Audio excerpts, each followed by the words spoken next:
तो हिंदी माध्यम के सभी प्यारे छात्रों का एक बार फिर से स्वागत है।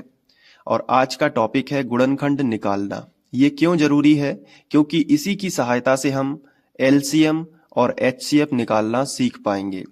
इसलिए ये बहुत इंपॉर्टेंट होता है, क्योंकि जब हम उदाहरण करेंगे और प्रश्नावली के सवाल करेंगे तो गुणनखंड निकालना यदि नहीं बनता है तो हम एलसीएम ही नहीं निकाल पाएंगे, ना एचसीएफ निकाल पाएंगे।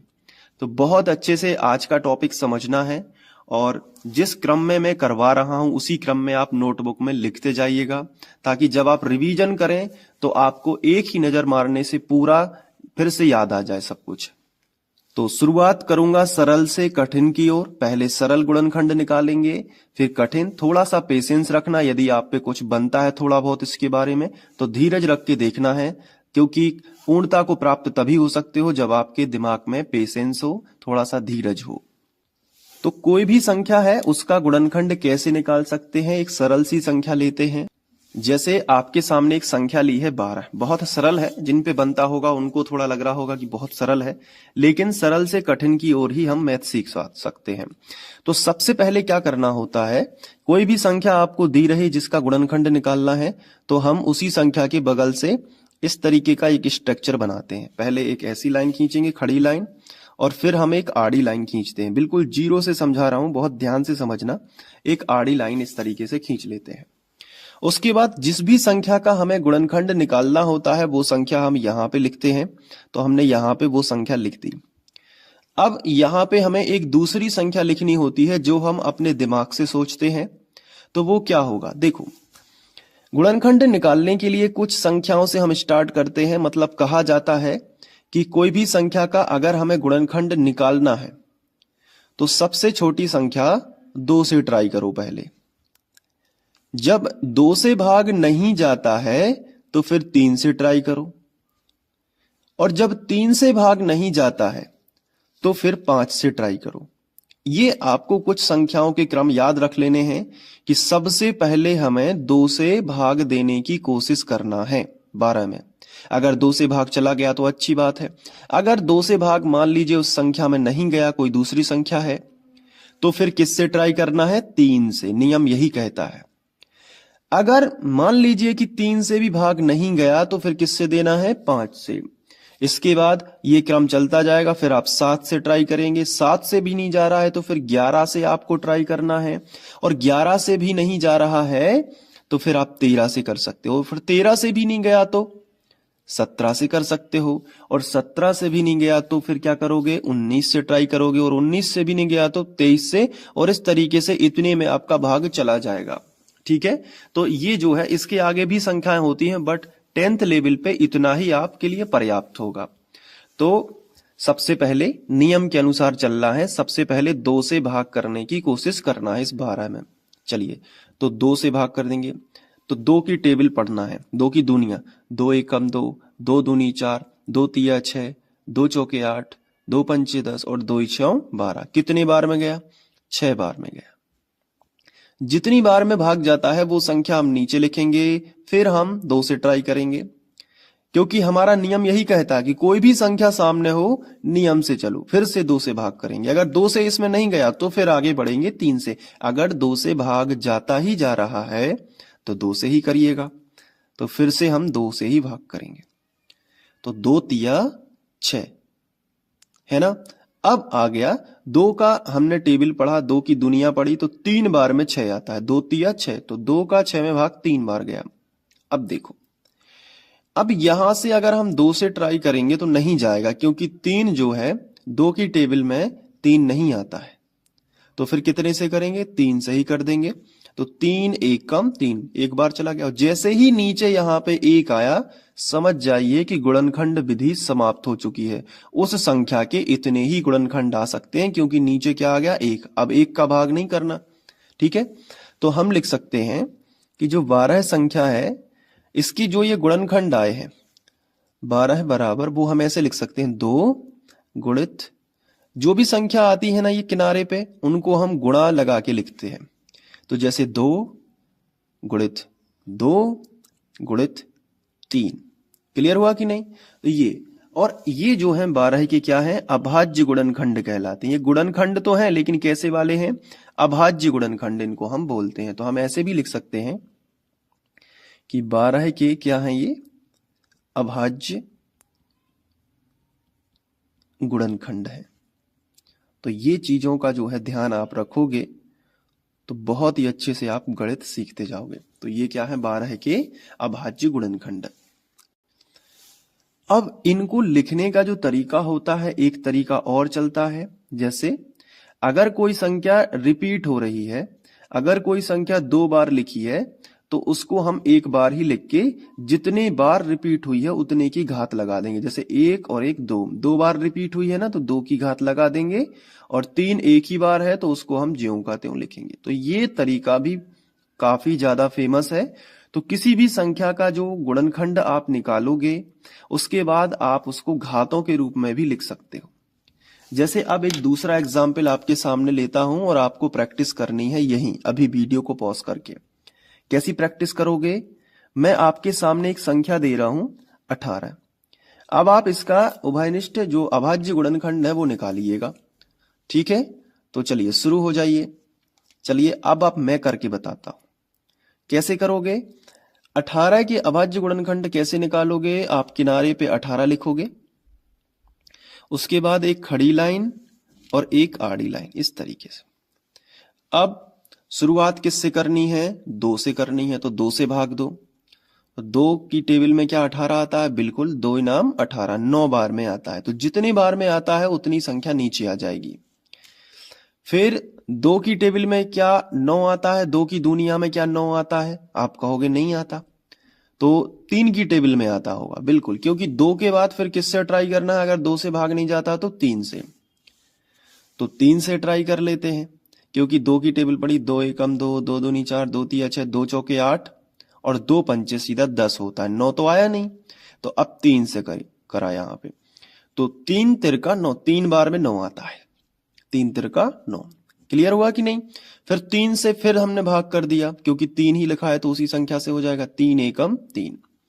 तो 18 के जो गुणनखंड आए होंगे वो आए होंगे 2 गुणित 3 गुणित 3। तो हम यहां पे लिखेंगे 2 गुणित 3 गुणित 3। तो ये 18 के गुणनखंड होंगे। इनको घातों के रूप में मैंने कैसे बताया है कि जो संख्या रिपीट हो रही, देखो 3 2 जगह है ना, तो हमने 2 तो लिखा, लेकिन 3 जो रिपीट हो रही है उसको हम 2 की घात लगा के इस तरीके से लिख सकते हैं। तो 18 के जो अभाज्य गुणनखंड होंगे वो होंगे 2 गुणित 3 के ऊपर 2 की घात। तो ये हो गया 18 का। आई होप आप पे बन गया होगा। अगर नहीं भी बना है तो कोई टेंशन नहीं लेनी है, आगे आप पे धीरे धीरे बनने लगेगा। जैसे तीसरी संख्या में आपके सामने ले रहा हूं 24। थोड़ा सा कठिन कर दिया है 24, उतना भी नहीं है, बस कोशिश करिएगा 24 के निकालने की। वीडियो को रोक लीजिएगा। चलिए अब मैं बता देता हूं, देखो कैसे करोगे। जो संख्या दी हुई है ना उसको यहां पे लिखो, एक खड़ी लाइन और एक खींचना है आड़ी लाइन।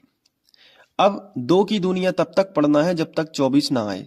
तो 24 जैसे बड़ी संख्या है तो अलग अलग कर दो, जैसे कि 2 एकम 2 और 2 दूनी 4, ये चला गया। 2 एकम 2 और 2 दूनी 4, ऐसे भी कर सकते हो। ठीक है, अब इसके बाद आप दिमाग भी लगा लोगे कि 12 दूनी 24 ही होता है, मतलब करेक्ट है। ठीक है, अब क्या 2 की दुनिया में 12 आता है, लगाइए दिमाग, बिल्कुल आता है। 2 एकम 2, 2 दूनी 2 एकम 2, 2 दूनी 4, 2 तिया 6, 2 चौके 8, 2 पंचे 10 और 2 इशम 12। ये देखो 2 की टेबल में 6 बार में आता है, तो यहां जितने बार में आया वहां लिखो। 6 बार में आया तो यहां पे कितना लिख लो, 6 लिख लो। फिर एक लाइन खींचो, फिर 2 से भाग करो। 2 तिया 6, 3 बार में गया, फिर 3 से ही कर दो क्योंकि 2 से तो जाएगा नहीं, तो 3 एकम 3। तो 24 के अभाज्य गुणनखंड कितने होंगे, 2 गुणित 2 गुणित 2 गुणित 3। तो यहां पे लिखोगे 2 गुणित 2 गुणित 2 गुणित 3, यही होगा ना। बराबर के नीचे क्या लगाओगे, बराबर। अब जो संख्या रिपीट हो रही है उसको लिखने का तरीका मैंने क्या बताया, कितनी बार रिपीट हो रही बताओ, 1 2 3। तो 2 के ऊपर कितने की घात लगा दो, 3 की घात, और गुणित में कितना लिख दो, 3 लिख दो। बताओ बनेगा कि नहीं। थोड़ा थोड़ा लग रहा होगा कि हाँ बन जाएगा। बिल्कुल भी हिम्मत नहीं हारनी है। गणित आपको अगर कठिन विषय लगता है तो आप उतनी ही ज्यादा इसमें प्रैक्टिस करेंगे तो आपको वो क्या लगने लगेगा, बिल्कुल सरल लगने लगेगा। बिल्कुल टेंशन लेने की जरूरत नहीं है। अब देखो जैसे चौथा, मैं आपको बता रहा हूं, बड़े ध्यान से समझते जाना। जैसे चौथा, एक और मैं संख्या आपके सामने प्रस्तुत कर रहा हूं, जैसे कि 30। क्या इसका आप धीरे धीरे देखो, हम कठिन की ओर बढ़ते जा रहे हैं, आपको पता भी नहीं लगेगा और आप गुणनखंड बनाना सीख जाओगे। देखो कैसे। सबसे पहले क्या करना है, 30 और बराबर का चिन्ह लगा लेना है। यहां पे 30 लिखना है और एक खड़ी लाइन और एक आड़ी लाइन। अब सबसे पहले नियम क्या कहता है कि पहले 2 से 2, 2 से ना जाए तो 3 से 2, 3 से ना जाए तो 5 से 2, 5 से ना जाए तो 7 से 2, ऐसे नियम है। तो कुछ शुरू की 4-5 संख्याएं आप याद भी कर सकते हो। तो 2 से जाएगा क्योंकि अगर इकाई अंक 0 है तो 2 से निश्चित ही जाएगा। 2 से भाग देना मतलब उस संख्या का आधा करना। तो 30 का आधा कितना होता है, 15। तो आप डायरेक्ट भी लिख सकते हो 15, और 15 दूनी 30 चेक भी कर सकते हो। इसका गुणा करोगे ये संख्या आपको आ जाएगी। तो धीरे धीरे आपको ये भी पता चलने लगेगा कि कहां कैसा गुणा करने से संख्या पता चलती है। इसके बाद 15 है, तो 2 की टेबल में कभी भी 15 नहीं आता, 2 की दुनिया में कभी 15 नहीं आता, लेकिन 3 की दुनिया में जरूर आता है। तो 3 से ही भाग जाएगा। 3 5 15, 5 बार में चला जाएगा। अब 3 की टेबल पे 5 नहीं आता, तो दोबारा से 3 से देने से कोई फायदा नहीं है। अब कितने से दे दो, 5 से ही दे दो। तो 5 एकम 5। तो 30 के गुणनखंड आएंगे 2 गुणित 3 गुणित 5, 2 गुणित 3 गुणित 5। अब ये बताइए क्या इसमें कोई संख्या रिपीट हो रही है? नहीं हो रही है। तो यही अभाज्य गुणनखंड होंगे। आप ऐसे ही लिखे रहने दोगे, ठीक है। इसके बाद अब हम एक एग्जाम्पल आपके सामने और ले रहे हैं। प्रैक्टिस करते जाना है, वीडियो को पॉज कर करके देखो, साथ में ही सीखते जाना। ऐसा समझो कि कोई बड़ा भाई है आपका जो आपको समझा रहा है आपके पास बैठ के। बस फर्क इतना है मोबाइल स्क्रीन का। स्क्रीन पे देखते जाओ, डेली रोज कम से कम 1 से 1.5 घंटे गणित करोगे, निश्चित सीख जाओगे। इसके बाद 5वीं जो संख्या है वो है 40। इसको ट्राई करना है, वीडियो को पॉज करके करो ट्राई, पूरी ईमानदारी से ट्राई करते रहना। तो सबसे पहले क्या होगा, आप 40 ज्यों का त्यों लिखोगे। इसके बाद मैं यहां पे 40 लिख लेता हूं, एक खड़ी लाइन और एक आड़ी लाइन। मैंने क्या बताया, एक ट्रिक बताई है आपको कि अगर इकाई अंक 0 है तो 2 से तो 100% भाग जाएगा। अगर इकाई अंक 0 है, अगर इकाई में 0 है, ध्यान रखना, तो 2 से भाग जाएगा। बिना सोचे आप 2 से ट्राई करिएगा। और 2 से भाग देना मतलब उस संख्या का आधा करना। तो 40 का आधा कितना होता है, 20। दूसरा तरीका बता देता हूं कि जैसे आप बड़ी संख्या अगर आप देख रहे हैं तो 1 में भाग दीजिए। 4 में 2 दूनी 4, 2 बार चला गया 4 से, 0 ज्यों का त्यों, ठीक है। 0 में भाग नहीं करते, 0 ज्यों का त्यों लगाते हैं। फिर से आप देखिए, इकाई अंक क्या है, 0 है 20 में, तो फिर से 2 से चला जाएगा और 20 का आधा करिए, क्योंकि 2 से भाग करना मतलब उस संख्या का आधा करना। आधा करते जाइए, 10 आ जाएगा। फिर 0 है इकाई अंक, 100% 2 से जाएगा, उस संख्या का आधा करिए। 10 का आधा कितना होता है, 5। या फिर 2 पंचे 10, 5 बार भाग चला गया। कोई भी तरीका अपनाइए, बस ये सिंपल छोटी छोटी सी बारीकियां हैं जिससे आपकी गणित करने की स्पीड बढ़ेगी। मतलब 2 का भाग करना मतलब आधा करना। तो भाग जो कुछ बच्चे भाग करते रहेंगे, आप सीधा आधा कर दोगे। अब देखिए यहां पे 5 है, तो 5 से 5 का ही जाता है, ध्यान रखिएगा, 5 में 5 का ही जाएगा। 5 एकम 5। तो 40 के बराबर क्या आ गया, 2 गुणित 2 गुणित 2 गुणित 5। तो आप यहां पे लिखिएगा 2 गुणित 2 गुणित 2 गुणित 5, इस तरीके से लिखना है। अब आप हमें ये बताइएगा कि कोई संख्या क्या रिपीट हो रही है? तो आप कहोगे जी सर 2 3 बार है। तो 2 के ऊपर कितने की घात लगा देना है, 3 की घात लगा देना है, और यहां पे कितना लिखना है, 5। और यही आपके 40 के अभाज्य गुणनखंड आ जाएंगे। थोड़ा थोड़ा तो समझ में आ रहा होगा। अब 40 का आ गया तो फिर आपको 50 का भी आ जाएगा। तो अब आपको करना है 50 का। कैसे करोगे, बहुत ही सिंपल है। सबसे पहले 50 लिखा, फिर बराबर लगा दिया। यहां पे हम 50 लिखेंगे और एक खड़ी लाइन और एक आड़ी लाइन। क्लियर है? अब मैंने आपको क्या बताया है कि जब इकाई अंक 0 है तो निश्चित ही 2 से जाएगा। तो 2 से कर दो और 50 के आधे कर दो, क्योंकि 2 से भाग करना मतलब उस संख्या का आधा करना। 50 के आधे कितने होते हैं, 25। सीधा बिल्कुल। इसके बाद इकाई अंक अगर 5 आ जाए, ध्यान रखना, अगर इकाई अंक 5 है, इकाई अंक क्या है 5 है, तो सीधा 5 से करना है भाग, हमेशा याद रखना। अगर इकाई अंक 5 है तो आप 5 से भी कर सकते हो। और एक चीज और मैं बता दूं, कहीं कहीं 3 से भी चला जाता है। तो जब भी किसी संख्या में इकाई अंक 5 है तो सोच लेना कि पहले ट्राई करना 3 से और उसके बाद ट्राई करना 5 से, क्योंकि 2 से तो जाएगा नहीं, क्योंकि इकाई अंक क्या है 5 है, इसलिए। ठीक है, तो हमने 3 से ट्राई करा तो नहीं गया, 25 में पचम 25 5 बार चला गया। ठीक है, तो 25 5 का हम टेबल पढ़ेंगे, जब तक 25 ना आए तो 5 बार में आ गया, पचम 25। फिर 5 से करो, 5 एकम 5, क्योंकि 5 ही है तो 5 से ही जाएगा। तो अब देखो क्या आ गया, 2 गुणित 5 गुणित 5। समझ में आ रहा है ना? अब इसको देखो कैसे करोगे, 2 लिखा है तो 2 लिखा रहने दो, 5 2 बार रिपीट हो रहा है तो गुणा में हम क्या लिखेंगे, 5 के ऊपर 2 की घात, और यही आपका 50 का अभाज्य गुणनखंड जो है वो आ जाएगा। समझ पा रहे हो ना बातों को? ठीक है, अब बारी आती है आपकी एक सवाल और लेने की। तो 7वां सवाल मैं आपके सामने ले रहा हूं, जो कि है 64। अब इसका आप निकाल के बताइएगा, वीडियो को पॉज कर लीजिएगा। ठीक है, अब मैं कर रहा हूं, ये मानते हुए कि आपने प्रैक्टिस कर ली है। चलिए देखो, 64 लिखा, अब 64 बराबर लिखा, यहां पे हमने साइड में लिख लिया 64, एक खड़ी लाइन और एक आड़ी लाइन। इकाई अंक सम संख्या हो, बहुत इंपॉर्टेंट रूल है। कोई भी संख्या लिखी है, देखिए मैं रफ में समझा देता हूं, कोई भी संख्या लिखी है, अगर उसका इकाई अंक 0 है तो 2 से भाग चला जाएगा। अगर उसका इकाई अंक कोई सम संख्या है, जैसे 2 4 6 जिनमें 2 का भाग जाता है, तो अगर कोई इकाई अंक सम संख्या है, जैसे 2 4 6 8 सम संख्या है तो आपने पढ़ी होगी, 2 4 6 8 10 जिनमें 2 का भाग पूरी पूरी बार चला जाता है, तो उसमें उस संख्या पूरी संख्या में भी 2 का भाग जाएगा। समझ पा रहे हो ना? अगर किसी संख्या का इकाई अंक 0 है या कोई सम संख्या है तो उस पूरी संख्या में 2 का भाग जाएगा ही जाएगा, सोचने की जरूरत नहीं है। इस 64 को देखो, इसका इकाई अंक क्या है, ये इकाई अंक है और ये क्या है, दहाई अंक है। तो इसका इकाई अंक कितना है, 4, जो कि एक सम संख्या है, तो 2 से भाग जाएगा ही जाएगा। और 2 से भाग करना मतलब उस संख्या का आधा करना।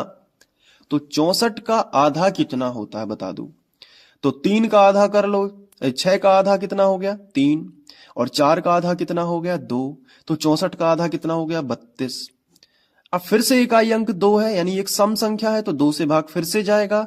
और 32 का आधा कितना होता है, तो आप 32 का आधा सोचिएगा 16 होता है। नहीं बनता है तो 32 का 2 में भाग, 32 में 2 से भाग करिएगा, 16 ही आएगा। अब फिर से देखिए, इकाई अंक कितना है, 6 है ना, तो 6 इकाई अंक है और 6 एक सम संख्या है, तो 2 से फिर भाग चला जाएगा, और 16 का आधा कितना होता है 8। फिर 8 एक क्या है, सम संख्या है, 2 से ही जाएगा, 2 चौके 8। फिर 4 2 से ही जाएगा, 2 दूनी 4, फिर 2 2 से ही जाएगा 1। तो 64 के गुणनखंड है 2 गुणित 2 गुणित 2 गुणित 2 गुणित 2 गुणित 2। कितनी बार है, 1 2 3 4 5 6, तो यहां पे लिख दो 2 2 3 4 5 6, 1 2 3 4 5 6, यानी 2 6 बार रिपीट है, तो हम ऐसा भी लिख सकते हैं 2 के ऊपर 6 की घात। तो 64 के अभाज्य गुणनखंड क्या हो जाएंगे, 2 के ऊपर 6 की घात। आया समझ में? इसके बाद अगली संख्या देखना है, बहुत ही अच्छे से देखना है। अगली संख्या है 80।